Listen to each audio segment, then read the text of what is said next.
How does a band go from ruling MTV and setting the pop-punk world on fire to finding themselves in a $15 million court case with a dead rapper? How does a band introduce a whole new instrument to a genre only to sink without a trace? Yellowcard's story isn't just about music. It's about industry manipulation, internal conflict, and one of the most bizarre lawsuits in pop culture history. Today, we're diving into the tale of Yellowcard, the band the music industry built up only to tear them down. A pop-punk band with a violin. Yep, that's Yellowcard. Way back at the beginning of all of this, there was just a group of friends at the Douglas Anderson School of the Arts in Jacksonville, Florida. Ben Dobson on vocals, Todd Clary and Ben Harper on guitars, Warren Cook on bass, and Longino W. Parsons III on drums. The guys took their name from the local party scene. When someone acted like a jackass while drunk, they'd get a yellow card, a soccer term which basically meant a warning to sharpen up. The name was perfect. It reflected their fun-loving attitude, and also their chaotic approach to music. There were two other guys in the Yellowcard orbit back then too, and these guys were going to be key to the band's evolution. One was Ryan Key, who provided background vocals. The other was Sean Mackin, who played you guessed it, he played the violin. There wasn't too much violin on the first album, Midget Tossing, self-released in 1997.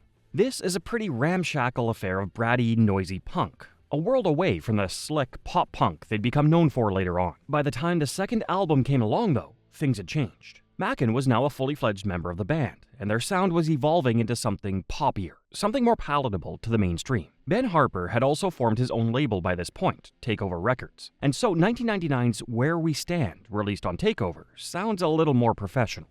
It still wasn't any kind of a hit, though, although it did prove to labels that the band could at least write songs. After Ben Dobson left the band at the end of that year, Yellowcard brought back their old friend Ryan Key as lead vocalist and recorded another demo EP, Still Standing. This demo landed them a contract with Lobster Records, who put out third album, One for the Kids, in 2001.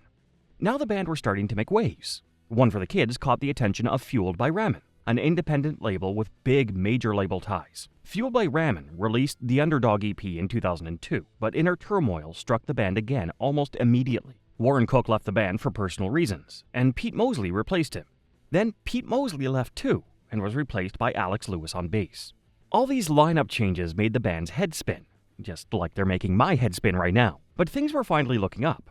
Fueled by Ramen's major label connections meant Yellowcard were now hot property. This was exciting enough, but when Capitol Records came calling, talking about making an album together, well, then the excitement levels were off the charts. After 5 years, 3 albums, and more members than you can count, were things finally starting to happen for Yellowcard. June 15th, 2003, Yellowcard released their first single on a major label. It's called Way Away, and for many of us, this was our first introduction to what Yellowcard was really all about. Hard-edged melodic emo riffs, sharp stabs of intricate violin, sun-drenched choruses contrasting with angsty lyrics. It's easy to see why Capitol Records were so excited by these guys. They weren't just another pop-punk outfit. The release of Way Away was the band's first big-selling release. And it was the spark that lit the fire of Ocean Avenue.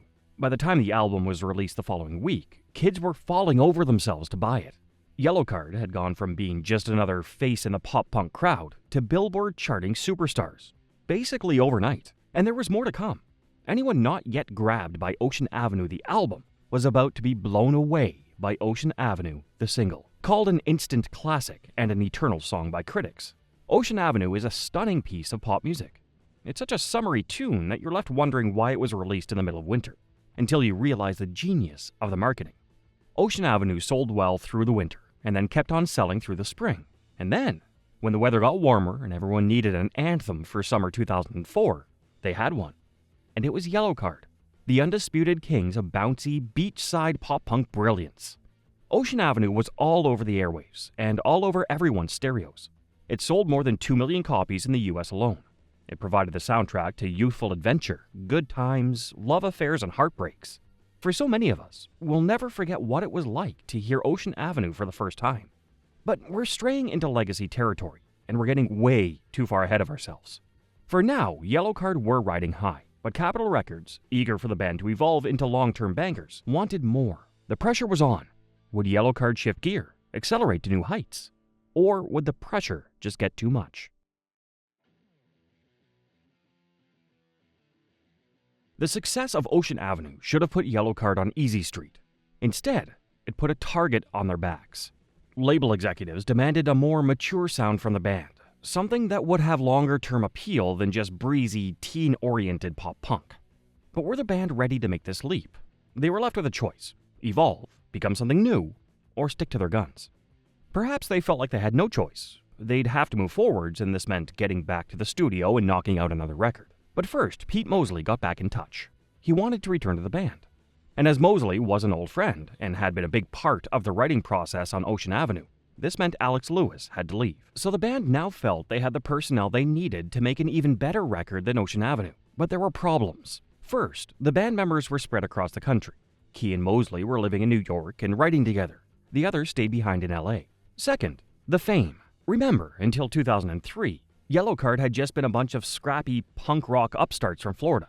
Now, they were genuine rock and roll stars. And this meant rock and roll behaviors, with ego clashes and fallouts over silly little disagreements. The fame went to our heads, Key would later admit. And there was yet another problem: Ben Harper's label. Harper was spending a lot of time running Takeover. Too much time from his bandmates' perspectives. He was fired from the band, and Ryan Mendez of the band Staring Back replaced him. All of this tempestuousness did not amuse Capitol Records. They wanted the boys back in the studio, and they wanted it now. Still, at least all that negative energy gave Yellowcard something to riff off. Maybe it would inspire them to make the darker, more mature record Capitol desperately wanted. Pressured by the label to get darker, more mature, more serious, the band released Lights and Sounds in 2006. It's definitely a darker record. Much of the songwriting is focused on the band members' distaste for Los Angeles and the superficiality they found out there. Boy, you gotta love someone more than yourself, and it's hard to find angels in hell, Ryan sings on the track City of Devils. A sledgehammer subtle play on the idea of LA as the city of angels. It wasn't just LA that was bringing the band down. Rough Landing Holly sounds like an ode to lost love, but Ryan has since explained he was writing about drug addiction and the powerlessness it brings. It's strong stuff, and pretty much what you'd expect from an older, wiser, more mature band. But is it a better album than Ocean Avenue? That's a matter of personal preference, but it was certainly a massive departure from the pop-punk sound of their earlier stuff, and it left fans confused. People still bought the record. It sold 90,000 copies in just the first week, but Ocean Avenue had hit the 1.8 million mark, and Lights and Sound certainly wasn't going to do that. Capitol Records had hoped for another smash hit, and the record had fallen short. The label began to lose faith in their former darlings. Still, if the band could keep it together, maybe they could push on. If they kept up the momentum, surely they could bounce back with another stunner. Fate had other ideas. Ryan found himself needing vocal surgery after developing a cyst on his overworked vocal cords, and the band were forced to cancel a bunch of shows. That momentum, it was officially gone. Their attempt to play ball with the label, to sharpen up and grow into mature, serious artists, it had backfired. But there was still hope. They'd need to come back with a bigger, better, more explosive album, something that showed off who they were as a band, and sold a ton of records for Capitol. But like with many things in the music industry, this was easier said than done. Yellowcard returned in 2007 with new album Paper Walls. The LP was a big success among fans. The grungy weight of tracks like Light Up the Sky showcased exactly where Yellowcard were at on their journey, but retained the strong melodic choruses that fans loved. And critics loved it too. They praised Yellowcard's return to form, their resilience and staying power. But guess who didn't love it? Capitol. Truth be told, Capitol weren't too bothered about Yellowcard's artistry. They just wanted records that fly off the shelves. And Paper Walls did not do that. Capitol dropped the band, and Yellowcard, for the first time in years, were homeless. What really stings about this is that they'd done everything right. They'd proved they could still make great music, but the industry had already moved on. It had built them up, and now it was tearing them down. To make matters worse, life was getting in the way. Band members were finding themselves torn between committing to Yellowcard and prioritizing their own personal lives. Never a good situation for a band that's already struggling. By 2008, the genre of pop-punk that had burned so brightly was now fading out of the mainstream consciousness. There were still pop-punk bands in the charts, but they were very different.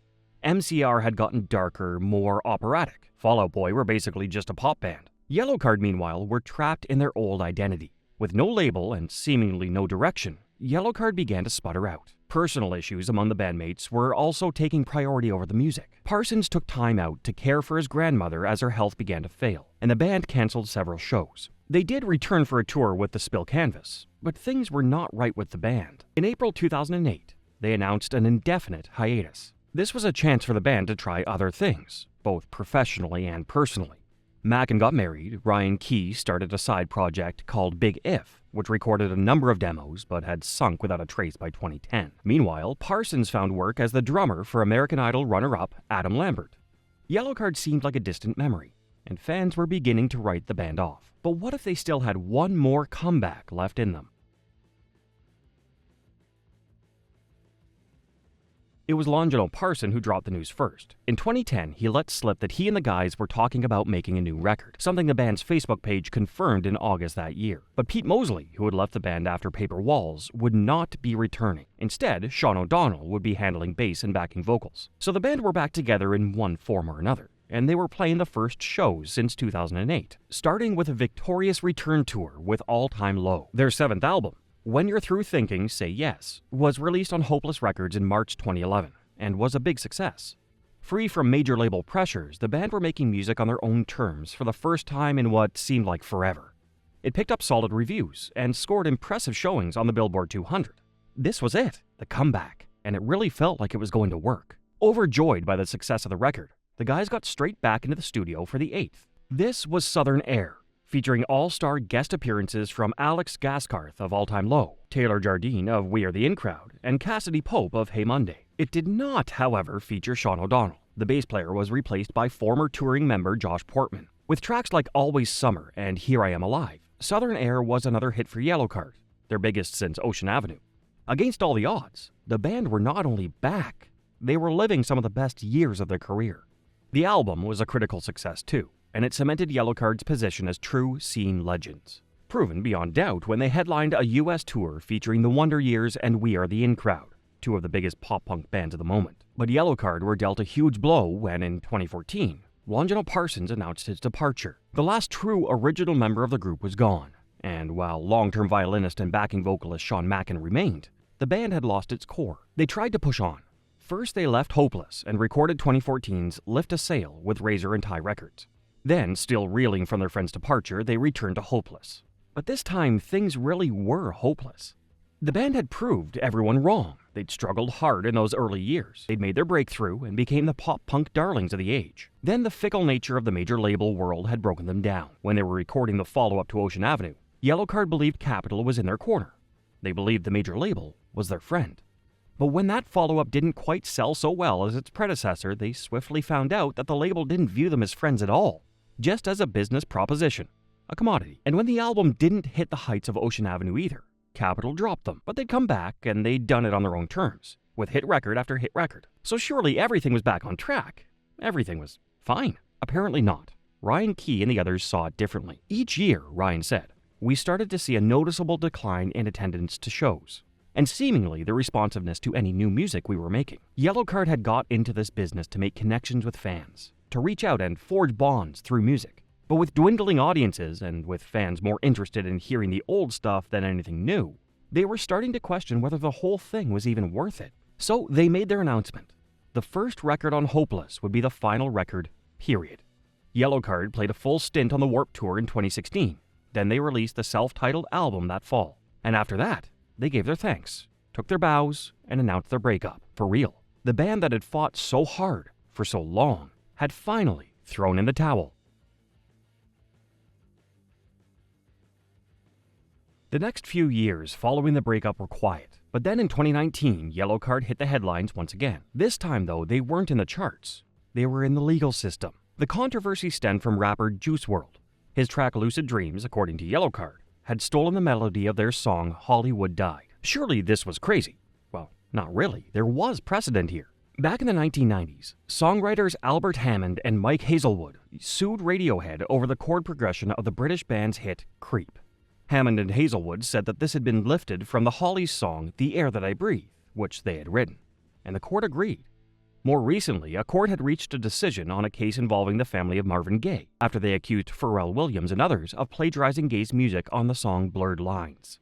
The case dragged on, with appeals and dissenting opinions. but it showed that artists could feasibly sue other artists for stealing their ideas. So Yellowcard brought in lawyer Richard Bush, who had worked on the Marvin Gaye case. They would sue Juice WRLD for $15 million. On December 8, 2019, however, the case took a tragic turn. While flying from LA to Chicago in his private jet, the rapper was informed that federal agents were waiting at Midway International Airport to raid the plane. As agents boarded the plane, Juice WRLD allegedly took several unknown pills and went into convulsions. He was rushed to hospital where he tragically died.